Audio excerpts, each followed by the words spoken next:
Happy Wednesday morning, everybody. My voice is a little rough today. Sounds like Kermit the Frog. There's Kim and Aaron.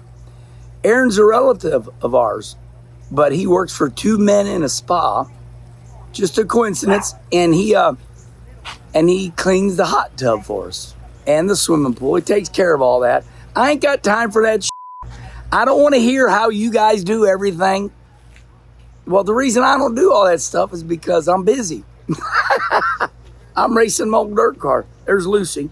Lucy, what are you doing, crazy? Anytime Lucy, she's the guard dog, you know.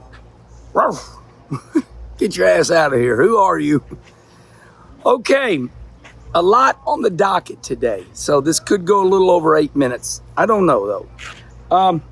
First of all, oh, that's wet. Jesus. My ass is soaked. Okay. Last night, something happened really inspiring. Billy Moyer and Scott Bloomquist. You know those two names. Those are the Mac Daddies of dirt racing in the 80s. Well, Billy Moyer is 67 years old, and Billy Moyer had been still racing here and there. I guess you could say Billy Moyer's kind of been getting it out of his system, kind of been weaning his way off racing. Like, you know, Billy's quit. You know, you haven't seen much of him. Last night in Brownstown, Illinois, for night number 1 of the Summer Nationals. Now, Billy Moyer and Shannon Babb, they are the Mac Daddy guys. Those are the guys with like 100 wins. Last night, Billy Moyer at 67 years old, listen, against Brandon Shepherd, against Turbo, against the greats, against Mike Harrison, Billy Moyer. I mean, there was 43 of those late miles there. I saw him in the driver's meeting. I saw Billy Moyer in the driver's meeting. I said, Billy, you look good. He goes, thank you, Harm. But I mean, his face was smooth. He standing erect, standing like a soldier. And he just, like if you were going to put a sign on him, the sign would say, I feel good. He looked peaceful, but strong. He set quick time and kicked their ass. Lost the lead for a little bit and then drove through the middle and got by Mike Harrison, who was really good there. Mike Harrison got more wins, more laps at that racetrack than God. But anyway, I called Billy Moyer this morning, and he answered right away. And I said, Billy, I got to tell you a couple things. I said, do you remember me telling you how good you looked in the driver's meeting? He goes, I do. He goes, I really do. I said, okay. And I said, you taught me a lifelong lesson. I said, years ago at Tri-City Speedway, you came in for a big race and you had a right rear flat. And you just let the car idle until they changed it. Most people would go, wow, wow, wow, wow. They'd rev the motor up. They'd be crazy. I said, that taught me a lot in life.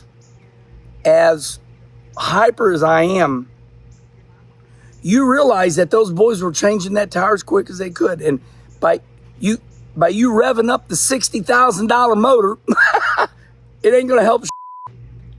And I said, you just letting the motor idle while they change the tire taught me so much in life.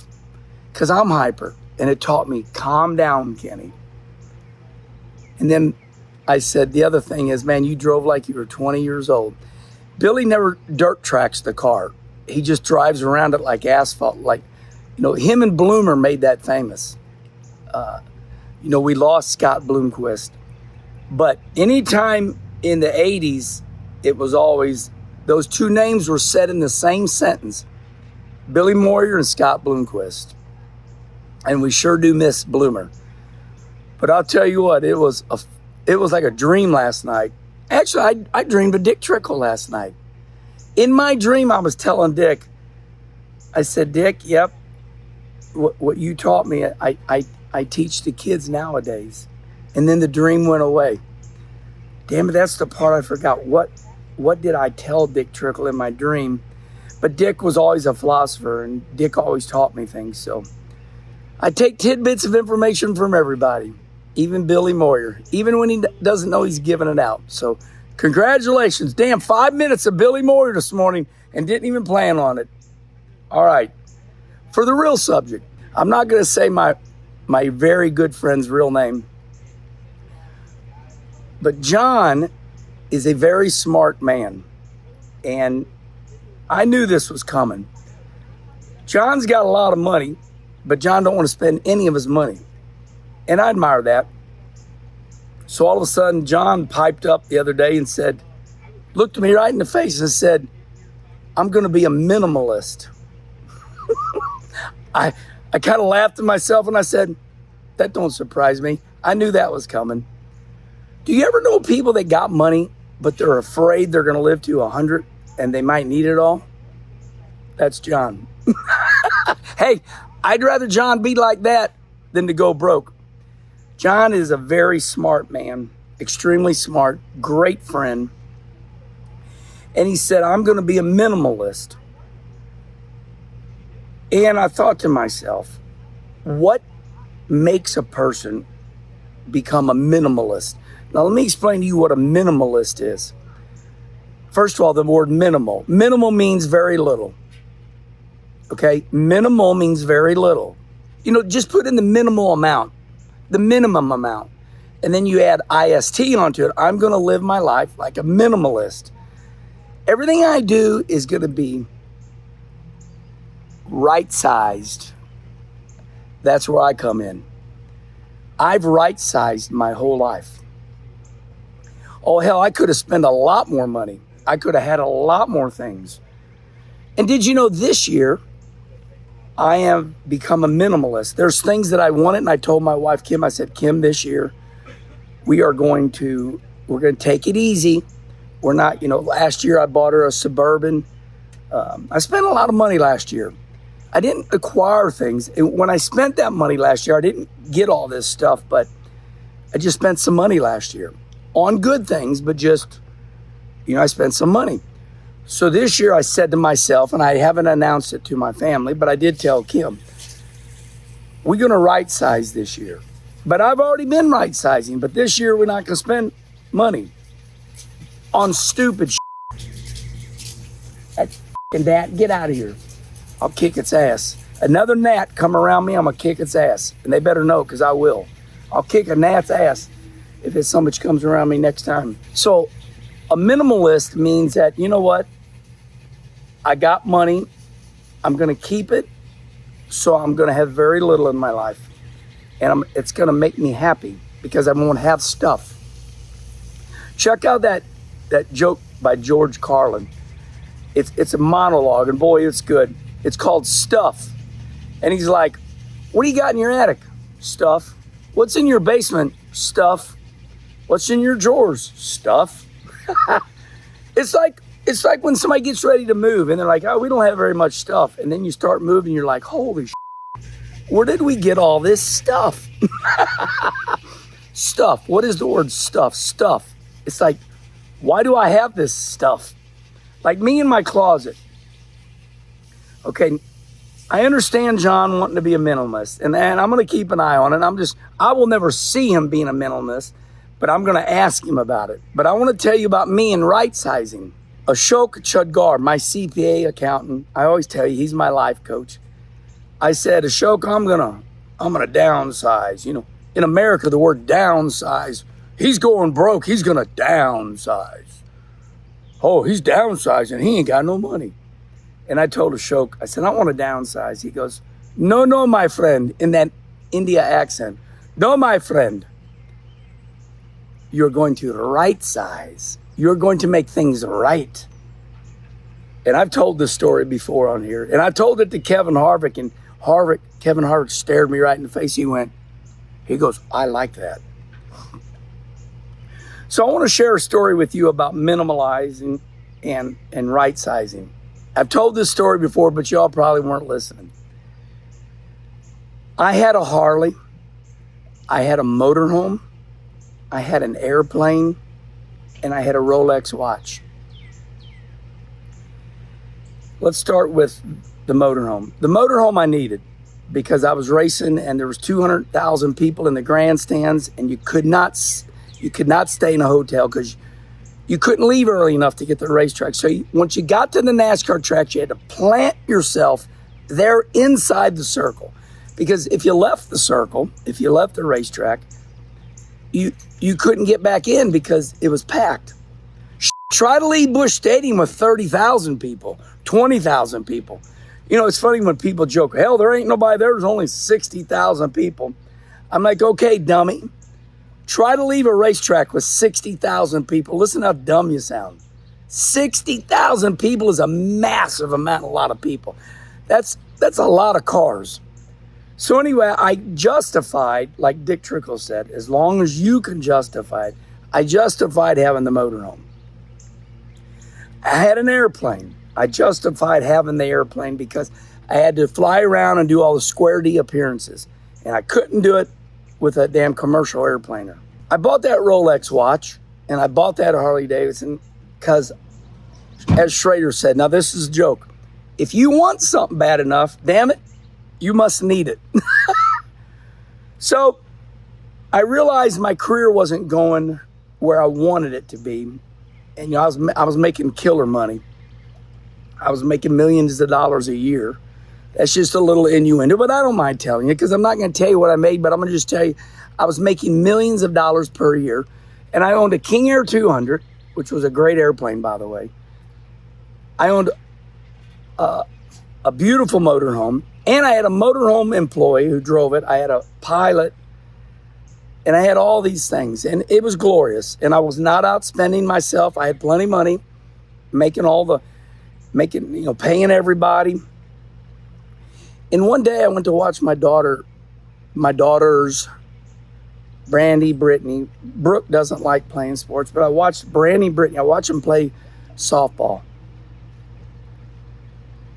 And I was really getting into it. And I thought to myself, this is what life's all about. This is what life's all about. So I decided after talking to Ashok, I'm going to right size. And I put my watch up for sale. And then you guys know this, Barry Dotson bought it. But I want to tell you a story about that watch. I go to Vegas with that Rolex watch on, 10 grand, gold, real gold. And I go to the blackjack table, and I got that damn Rolex watch on here. And I sit down with some other wealthy people. And I'm like, hit me, split them. And I got that damn watch like this. Nobody said a word. Nobody said a word about that Rolex watch. 10 grand for the watch. It's what it cost. That's just what they cost. They cost way more than that. But mine was just a simple gold Rolex watch. I thought, well, son of a bitch. Nobody told me how awesome I was. So I had these, I'm a watch collector. I got, oh God, lots of watches. So I get these Fossil watches in the Bahamas. They're $55 watches. I go back to Vegas, and this Fossil watch I got. What'd you find there? Oh my God! Watch! Look at this, everybody. Hold on. This is great. What's that called? A mole. Hold on, everybody. That's what I saw go in there the other. Oh my God! Let me see its face. Holy shit. He drowned himself. Yeah. Oh my God. Hey, y'all were making fun of me thinking I was, which I am. Remember the other day I did a coffee with Kenny? I said, I think I just saw a frog. I was right. He found it in the skimmer. I'll be damned. So anyway, getting back to the watch. Let me take a drink of coffee. That was a highlight of the damn whole coffee with Kenny right there. So anyway, I go back to Vegas with that $55 watch, and I'm like, hit me. And I'm not even thinking nothing of it. Some man goes, hey, I like your watch. I'm like, I'll be a motherfucker. See, when you have expensive items, people are jealous, and they don't want to give you any approval. They're like, that motherfucker's got money. I hate him. But that guy had to know that was a $55 Fossil. And he's like, hey, I like your watch. That, my friends, is a life lesson. That is a life lesson. You know, it can go this way with homes, everything. You know, 13-foot ceilings, good crown molding. But does it change you if your ceilings are 8 or 9 feet tall and you just got small crown molding? You can't get me. I'm worldly. I've seen all this shit. I've seen granite floors. I've seen granite countertops. I've seen it all. Look at my house. The problem with this house is that it sits on top of a hill. So because I'm on a hill, everybody goes, oh, look at that house. It's a 2,600 square foot home is all it is. But Schrader goes, you got a basement? I'm like, Schrader, stop it. But here's what, I got a big roof. See? Look how big the roof is. So the roof gives this illusion that this house is bigger than what it really is. But when you come into my house, it's just a nice home. I have right-sized my life. I sold the airplane. I sold the Rolex watch. I sold that motorcycle. And I got rid of my 1963 Chevrolet pickup truck. And I'm a cheap ass now. Look at that. See that? That's my daily driver. That Suburban right there, that's a 2003 Chevrolet Suburban. That thing got 202,000 miles on it now. I could buy a $500,000 car if I wanted to and drive it around town. But all that would do would piss people off. Wallace driving his wealthy car around. But you know what? That motherfucker gets me right where I need to get to. I just had Joe Rudy charge the air conditioner. It's still leaking. The damn plastic tees for the heater core, they broke. We fixed that. Right? It's getting to where I might have to buy a new vehicle because it's like every year. But spend $2,000, that's better than spending $80,000. Kim's new Suburban was $73,000, but I had no problem buying that because that's for her. She's the queen. See, I always want everybody to have more than me because I'm a leader. That when I tease with you all and I go, I'm a leader, that's it. Okay, everybody. My message this morning is it's you don't got to be a cheapskate. Like me, I spend money on everybody else. Like I don't mind spending money on first class. I'm going to fly first class on a plane because I deserve it. I deserve the Wizard in premier, rental car. Like when I go to Avis, I don't do that wait in line bullshit. No. I go right to my car. Mr. Wallace, your car is ready. In spot C10, I go to my car, get in, and I drive off. While the peasants are in line because they're too dumb to get the app. See, you can act any way you want. You can be a cheap guy.